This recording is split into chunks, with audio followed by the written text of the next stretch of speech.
Welcome, nerds, to an abbreviated episode of the Nerd News. I'm Generally Nerdy. In this episode, Mario is retiring, Hank Hill is getting into the music industry, it would seem, a Star Wars movie that never was is blowing the doors off of the industry right now, and Kevin Feige has some interesting plans for Marvel after Secret Wars. All of that and a bit more, but not much, in this episode.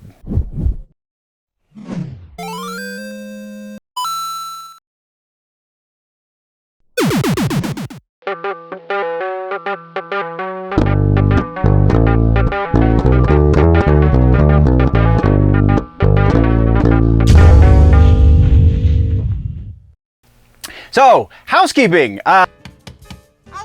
If for those of you that did not watch the streams, the Mortal Kombat 1 streams, I did mention this in both of the Mortal Kombat 1 streams over the weekend, but the streams don't get as much traction as regular videos, so here we are letting you know this is going to be the abbreviated video that I had warned you about, but apparently forgot when it was going to be happening, because this week I have two shows I'm going to be catching. I'm going to go be seeing Mudvayne and Pantera both this week, so that means very little editing time, and so we have to abbreviate the episode. This is largely going to be a rumor-only episode, though we do have some bits of news that were just a little bit too important to not talk about, as well as some trailers and new music and so on and so forth. So yeah, this is going to be a quickie. As far as the schedule next week goes, I'm pretty sure it's gonna be okay. I think the next round of shows isn't until late September, so we've got about a month. And then we're shortly coming up on the off season, circa Thanksgiving or so is when we usually take about 2 or 3 months off so that I can revamp for a new season. Generally speaking, the news kind of slows down at that point anyway.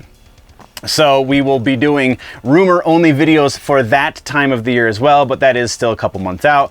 And yeah, that I think is everything for housekeeping. What kind of hotel is this? In this episode. That is everything I have written down. So if I think of something else, I'm just going to edit it in later, I guess. Let's move on. Okay. I guess you're gonna see this. This is what happens when we are cleaning a meat slicer and trying to hurry because the business is going a little too crazy. Anyway, so yes, I'm injured, and thank you for noticing, and whatever you were going to point out is valid. But let's start this, the meat and potatoes of the episode properly. We do have some news that bears speaking of before we get to the rumors. The bits of news that we have are, first up, kind of a light one. We have physical media releases coming from Disney. They have announced recently that they are no longer going to be releasing physical media in certain parts of the world, namely Australia, I think was the one very specifically a couple months ago they made the announcement. But now they're announcing they are going to be physically releasing in at least the United States and probably the UK and throughout Europe, I would imagine. I didn't see the specifics of where exactly these were getting released, but we know that they're physically releasing some media in those regions, so it makes sense. Disney is releasing Mandalorian, Loki, and WandaVision. All are getting physical releases. So Loki Season 1 will be coming out September 26th, DVD and Blu-ray. We also have WandaVision November 28th, DVD and Blu-ray, as well as Mandalorian's Season 1 and 2 out December 12th. So it looks like Disney is really trying to do anything they can to make up some of the money that they feel like they're losing on their streaming platform, or just losing at the box office because they keep making stuff that nobody wants to watch. So if this goes well, there are a number of speculations as to where they will go next with this physical release strategy, but any of that would be speculation, and no industry insiders are kind of cluing us in as to what Disney's thinking. So that's what we have concrete. Let's move along. Our next piece has to do with Super Mario. The voice actor for Mario himself in the games, Charles Martinet, I think, is retiring, is no longer going to be voicing the iconic character. Nintendo has made it known that he will not, in fact, be voicing Mario in Mario Wonder, the next side-scrolling iteration of the franchise that is set to come out for the Switch later this year. No announcement yet as to who is going to be voicing him, though some people want Chris Pratt to voice him, though I'm pretty sure that's just a hardcore troll. That being said, though, this is kind of an end of an era because Martinet has been doing the voice of Mario since the Nintendo 64, so that's like 20-something years, 28 years, something like that.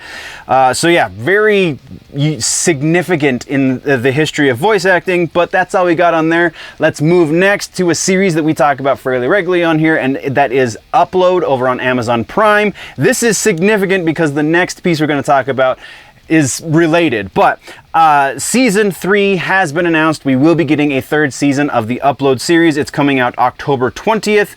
They will release 2 episodes a week for this. They're not going to release the entire series all at once. It will be 2 episodes a week, so you can't binge it until every episode has been released. No, I didn't catch how many episodes it was going to be in total. Probably somewhere in the neighborhood of 8 to 10. Very likely, I would say 10 is the most solid bet, though they could go up to 12 or more, but not super likely there. Next, again, related to the Upload piece, we have some cancellations over at Amazon Prime. And this one hits a little too close to home because we've talked about Peripheral a number of times, and it was just announced not long ago, I think approximately 2 months ago, maybe a little less than that, that Peripheral was in fact getting a second season, actually maybe a little bit more than 2 months, was in fact getting a second season, and it is now, for some reason, no longer getting a second season. Prime is blaming it on the strikes. They're saying that they just can't keep these contracts active with these strikes being as indefinite as they are, so they're canceling these when they just previously said that they're giving us new seasons of other shows. There is insider speculation saying that and the other show, I apologize, the other show is League of Their Own. Didn't watch it, appreciated the movie back when it came out in the 90s, but kind of not really something that's fodder for the channel, as it were. But yeah, Peripheral, absolutely. William Gibson, it's based on a William Gibson book. It's a science fiction, quasi-cyberpunk related story. 100% in the wheelhouse of this channel. Not to mention that Chloe Grace Moretz is kind of a badass in it. Anyway, so yeah, the industry insider speculation is that it's just too expensive. At the least on the case of Peripheral, it is just too expensive because they did put a whole lot of money into that. And you can tell it is very well done season 1. That's why we were so excited about season 2. That and, you know, the William Gibson element. There is a petition, I think there might be even a number of petitions going around online for people trying to show Amazon Prime that there is enough of an audience to justify making a second season, but if the reason is the expense of the show, probably not going to do anything. Usually petitions like that don't do anything anyway. They just kind of are a waste of everybody's time because studio types don't really look at them, so that sucks, but kind of is what it is. From there, we have one last piece, also very strangely related to this, though only a little bit more cursory. Warrior Nun over on Netflix has been saved to a degree. Now, previously we were talking about the fact that Warrior Nun had been canceled. It made 2 seasons, and then Netflix was like, all right, that's it. You're not getting a season 3. Well, in this case, fan outcry was great enough that Netflix kind of saved it. It is not coming back for another season, but it is coming back for 3 Netflix movies. So Netflix is going to be producing 3 movies for the Warrior Nun franchise so that story can come to its conclusion. I feel like Peripheral, though, going back to the Prime thing, Peripheral not as... I mean, there's still too much open end for it to be summed up in a movie or 2. So I would hope that Amazon, if they go back on this decision to cancel, would say, all right, we'll give you a second season, so you've got another 8 hours or so to finish your story, or we'll give you a second season and then a movie to finish your story. That, I think, would be even more ideal. But Jonathan Nolan and Lisa Joy, if I remember correctly, had like a 3 or 5 season plan for Peripheral, so again, kind of sucks. That is, though, everything we have for the just couldn't pass them by news bits. We also have Gamescom happening, but that's going to factor into the trailers we're going to talk about here in a minute. So let's move over into some new music that just came over my suggested feed recently that I felt was, if I didn't put it in a video, probably would never make it into a video, and I feel like there's a good conversation around a lot of this. So, new music that you simply must listen to between now and when we come back next week. You have Oliver Anthony's new track, Take Me Home. It is another solid, heartfelt piece of Americana from this young man who is making some fantastic music. Then we have Kim Dracula's new track, Superhero. Definitely a lot of the Kim Dracula you know and love, and some of those more interesting elements that are less than ideal that definitely work here. Then we have King 810 has released a new track called Holy War. It's been a minute since we've heard from the dudes in King 810, and this new track kind of gives us an idea of their new-ish direction, and definitely here for it. Plus, this one is the greatest. Hank Hill doing a cover. Speaking of Oliver Anthony, Hank Hill doing a cover of Richmond, North of Richmond. This is a new AI covers channel that I found recently that I'm gonna link down in the description because it is just too awesome to not. It's a lot of Hank Hill stuff, a lot of Hank Hill voice signature put over some very popular music, but it's very good and absolutely worth a listen. So go check out all of that. That is the new music for the week. Now let's talk about trailers. Like I said, Gamescom is, I guess, technically currently going on, but opening night is where we got a bunch of trailers. The most notable ones will be in this list. Plus, we've got some movies. Plus, we've got a little bit of TV in here. So let's do this. Trailers you must check out between now and the next proper episode of the Nerd News. We have Mortal Kombat 1, The Rulers of Outworld. I might not have that correct, but oh my god, it's so hype. Like, I've never been excited to possibly play as Shao Kahn, but there it is. Next we have Rebel Moon, Zack Snyder's Star Wars movie that never was, is looking to dethrone Star Wars in a lot of ways. This is kind of like a hybrid between Dune and Star Wars, judging by this trailer, so yes, please, and thank you. Then we have Good Burger 2 has dropped its first official teaser trailer. No release date on that one yet, just sometime this fall. Then we got, speaking of teasers, a teaser for the new Frasier series, the Lego sequel series that's going to be happening. It's going to be launching October 12th over on Paramount. Some good stuff there. We have Teenage Mutant Ninja Turtles Shredder's Revenge Dimension Shell Shock DLC trailer. That is, if you've played Shredder's Revenge, then you absolutely are going to be just as hype about this DLC as I am.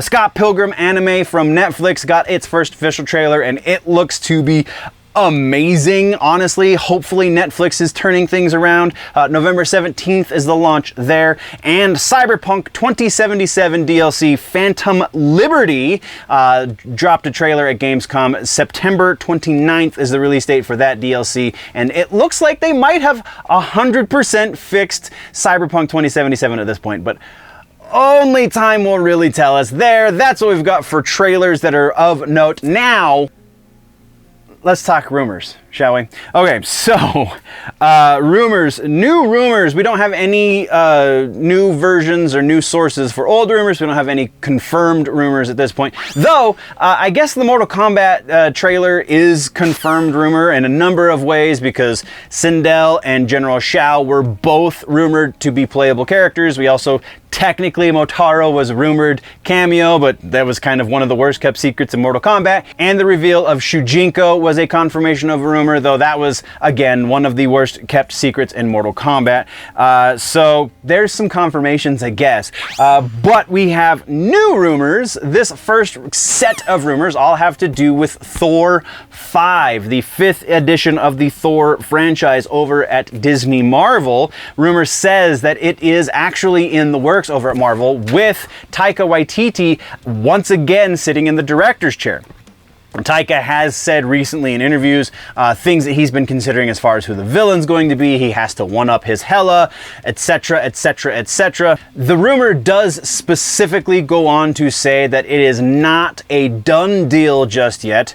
Obviously, that is the case because we are in the middle of a pretty historic event right now with the writer's strike and the actor's strike going on at the same time. First time in 60 years that has happened. Yeah, so Taika Waititi sitting down. Variety has chimed in on this and said that they have no knowledge of such things, but then it wouldn't be a good rumor if, like, the trades knew about it. Then it would be kind of news at that point, right? So that doesn't really factor in as much here. We're likelihood that we're going to see Thor 5 helmed by Taika Waititi. I'm going to give that one about 65%. Again, writer's strike, actor strike, really kind of killing a lot of these rumors recently, but this one seems fairly likely considering the direction Feige is want to go. Now we have one more rumor dealing with Thor 5, and this one kind of is the opposite of the one that we just talked about, and that is that Taika is not going to be the one directing Thor 5. In fact, no one has been picked, though it is, again, according to this rumor, somewhere in development.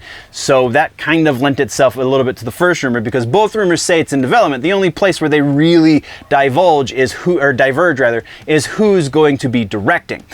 So the rumor this rumor goes on to specify that Bob Iger not only doesn't want Taika to be directing Thor 5, but he also is pulling the rug out from underneath Taika's Star Wars movie, which that just kind of is the big red flag with this rumor. Does not sound accurate for, once again, a number of reasons.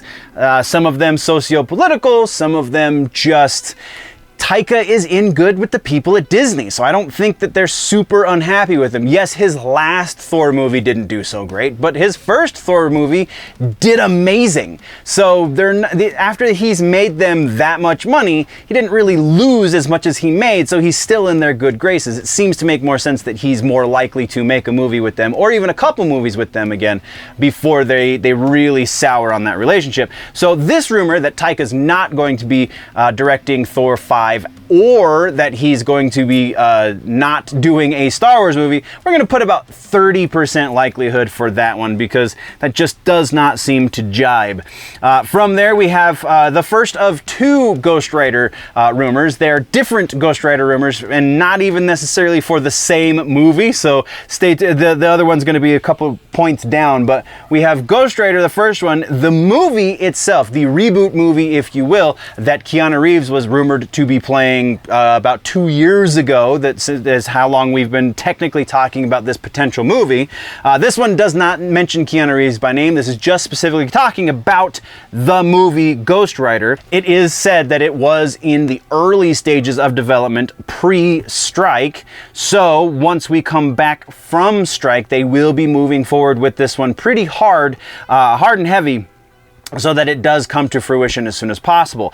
This comes from a pretty good source, but there's no way that there's anyone else that can corroborate this information because of the strikes. So we have to put this about 50%, just because it could really go either direction. I don't see this as necessarily a positive or a negative direction.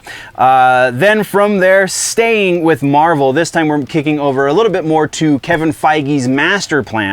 As far as the Secret Wars plan goes, big rumor around the webs, confirmed, or I guess being reported on from a number of quote-unquote leakers and or insiders, if you will, is that Feige's big plan with Secret Wars is it's going to reboot the MCU. We're going to get some sort of soft reboot, according to one of the big leakers. Again, a number of big leakers and people with really good track records talking about this one, so seems fairly likely.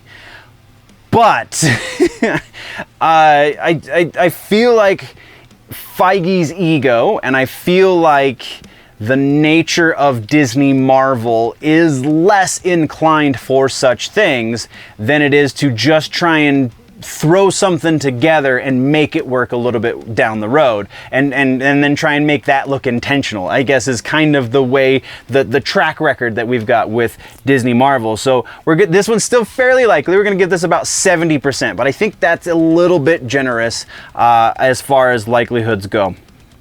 From there, we have, sticking with Disney, but not in the superhero realm of things, we have Rapunzel in the rumor mill. Florence Pugh is said to be the lead interest, I guess, the person that they're most interested in for casting the live action Rapunzel, and Zachary Levi, who did the voice of the prince. I can't remember the prince's name in Rapunzel because I barely even remember watching that animated movie.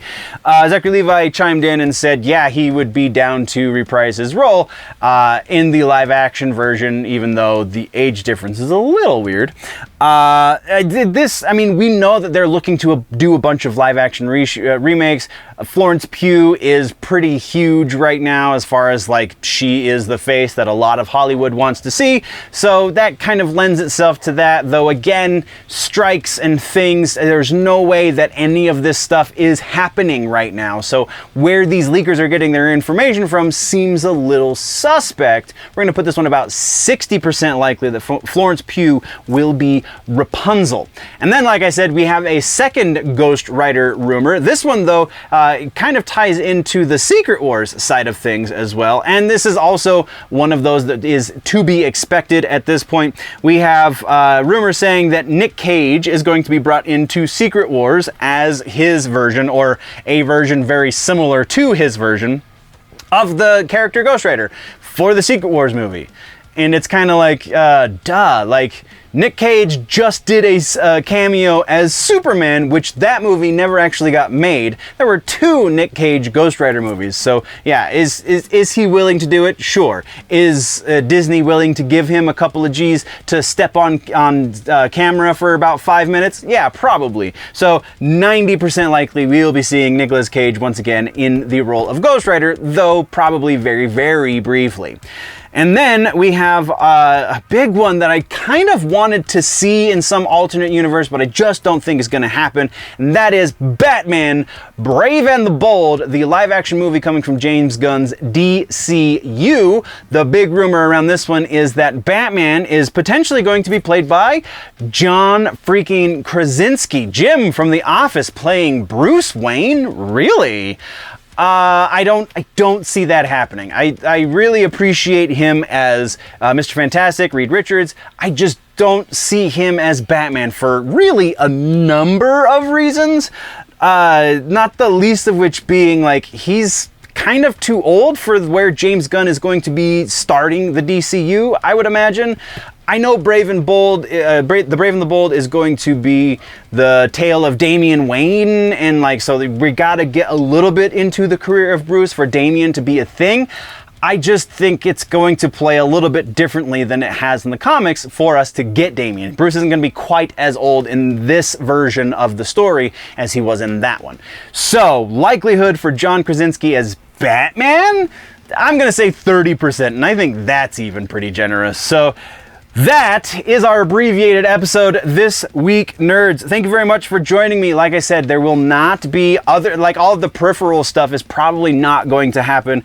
We will hopefully be getting clips up over on the Clips channel from this, and there's still a bunch left from last week that need to be posted, as well as That Just Happened and the Shout Out Show. Both will not be happening properly this week. Honestly, it'll give me a little bit of time to catch up if I have any extra time to begin with. So yeah, that's what you have to look forward to. Thank you very much, nerds, for joining me. We'll see you again in the next one. Before we go, always remember that if it's generally nerdy, it's probably here.